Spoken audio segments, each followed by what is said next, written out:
usap-usapan na nabanggit ang pangalan mo. Na may gusto ka raw sa kanya. Ano? Ang tapang talaga ng apog niya.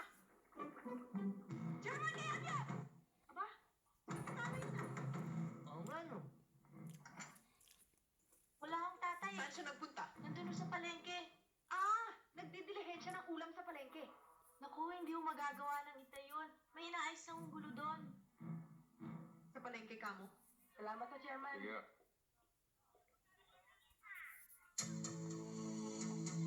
Chairman kaya, Biak? Kapitana, naligaw kayo. Hindi ako naligaw. Ikaw ang sinadya ko rito. Para linawin ang mga pambabastos na ginawa mo sa akin. Ha? Anong pambabastos ang ginawa Bakit mo ipinagkakalat na nagkakandara pa ako ng pag-ibig sa'yo? Bakit? Sino ka?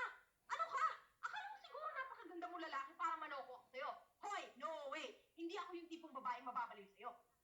Kapitana, nakatingin sa atin yung mga tao. Huwag tayo mag-skandalo rito. Ano skandalo? Wala akong pakialam. Akala ko ba we are a democracy? I can say whatever I want, wherever I please, kahit saan. May reklamo? Akala mo siguro hindi makakarating sa akin, ano? Ganyan kayo mga lalaki. Pag nakukorner, para kayong mga hamong tupa, bumabaligtad. At ito, tandaan mo, kahit ikaw pinakamayamang lalaki, pinakagwapong lalaki, at saksakan ng romantikong tao, wala ka pa rin pag-asa sa akin dahil hindi kita kaya. Aba, teka, ang sinabi ko lang, maalat yung adobong linuto mo. Eh di binastos mo rin ako. Ano? Ano? Wala ka palang binatbat?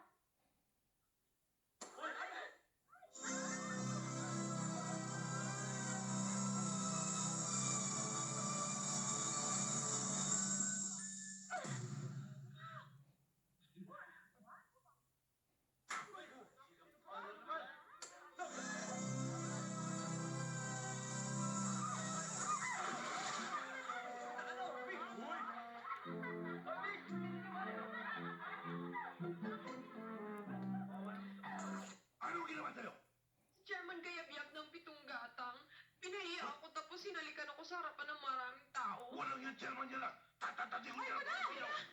Hindi naman ganun kagrabe, kuya. O, hindi pala eh. Anong niloloko mo dyan? Hindi niya kasi ginalang ang pagkababae ko. Pagkatapos niya akong pinahiya, tinulang ko nahulog tuloy ako sa isang banyerang isang lansa pa naman. Ha? Ano ka binatot ka dyan? Hindi naman ganun kasakit, kuya. Sige!